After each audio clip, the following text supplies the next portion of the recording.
जबलपुर में spa centre की आड़ में देह व्यापार का कारोबार लंबे समय से फल फूल रहा है, लेकिन इस बात का खुलासा तब हुआ जब एक महिला पुलिस थाने पहुंची और शहर में चल रहे इस रैकेट का सनसनीखेज खुलासा किया। एक महिला कर्मचारी ने आरोप लगाया है कि उसे और अन्य लड़कियों को ग्राहकों को खुश करने यानी देह व्यापार करने के लिए मजबूर किया जाता था और ऐसा नहीं करने पर उनको सैलरी नहीं दी जाती थी। असम की रहने वाली शिकायतकर्ता महिला ने देर रात ओमती थाने पहुंचकर ये चौंकाने वाले खुलासे किए हैं। उसने बताया कि जबलपुर के कुछ स्पा सेंटर में लड़कियों को ग्राहकों के साथ शारीरिक संबंध बनाने के लिए मजबूर किया जाता है। अगर वे मना करती हैं, तो उन्हें नौकरी से निकालने की धमकी दी जाती है। स्पा सेंटर में आने वाले ग्राहकों को खुश करने के लिए कहा जाता है। अगर कोई लड़की ग्राहक को अच्छे से खुश कर देती है, तो उसको सैलरी के साथ इनाम भी दिया जाता है। साथ ही महिला ने दावा किया है कि उसे पहले अच्छे वेतन और सुरक्षित माहौल का वादा किया गया था, लेकिन कुछ समय बाद उस पर अनैतिक कार्य करने का दबाव बनाया गया। जब उसने विरोध किया तो उसे प्रताड़ित किया गया। देह व्यवहार कर रहे हैं, देह मतलब वगैरह ये सब चलता है।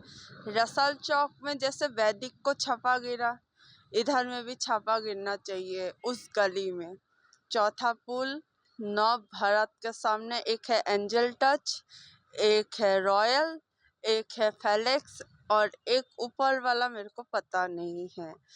तो रॉयल का बिल्डिंग में ही 3 स्पा है और हर गली में ऐसा होता है। मेरे को सैलरी से रखा था 20,000। जब मैंने देखा मैं तो काम नहीं करती हूँ, तब बोला है उन लोग ने, तुम तो काम करके ही नहीं दे पाते हो तो तुमको काहे से मैं सैलरी दूंगा।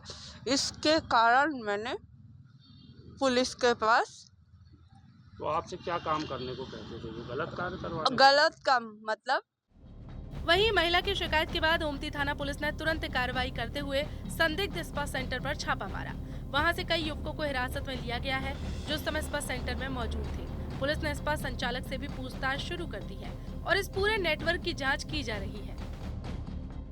स्पा सेंटर में एक महिला कर्मचारी है, वहाँ काम करती है। वो आई हुई थी, उसको वहाँ काम भी करती थी। उसको सैलरी वैलरी को लेके कोई इशूज़ भी थे कि उसको पैसे से नहीं दे रहे, तो उस संबंध में उन्होंने शिकायत भी की थी। और वहाँ सर मुझे संदेह भी है सर, वहाँ कुछ अनएक्सपेक्टेड अनवांटेड चीज़ें भी हैं। तो तत्काल अधिकारियों संज्ञान में लाके टीम को, महिला इंस्पेक्टर और हमारी टीम के साथ में इनको उस महिला कर्मचारी के साथ भेजा था तस्दीक कराने के लिए, और इसकी जो समस्या है उसको भी वहाँ पर जाँच करवाएँ। तो वहाँ पर जाने के बाद मौके में गए तो वहाँ पर जैसा जो उन्होंने एक अनवांटेड चीज़ के संबंध बताया था, जब वहाँ पर गए तो 2-3 लोग वहाँ पर मिले हुए थे। बाकी कोई महिला वहाँ पे कर्मचारी नहीं मिली है। और उस संबंध में उसकी कर्मचारी उन्होंने बताया कि हमारे यहाँ काम करती थी, तो कुछ उनकी जो नियम के अनुसार चीज़ें नहीं थी, इसलिए उनको शायद उसको काम में नहीं रखा हुआ या आज मना कर दिया होगा। उसी बात की शिकायत की थी उसने। और उनकी जो ऑलरेडी पहले भी, इसके पहले हमारी पुलिस टीम ने संयुक्त रूप से भ्रमण करके जितनी भी इस टाइप की स्पा सेंटर है, जो भी अन्य सेंटर, उसमें भी पहले तस्दीक करके और बहुत सारे इनके डॉक्यूमेंट पहले भी हमारे पास आ चुके थे, तो उस पर आज जाके वेरीफाई किए तो डॉक्यूमेंट भी लेके आए, उससे भी जाँच करें।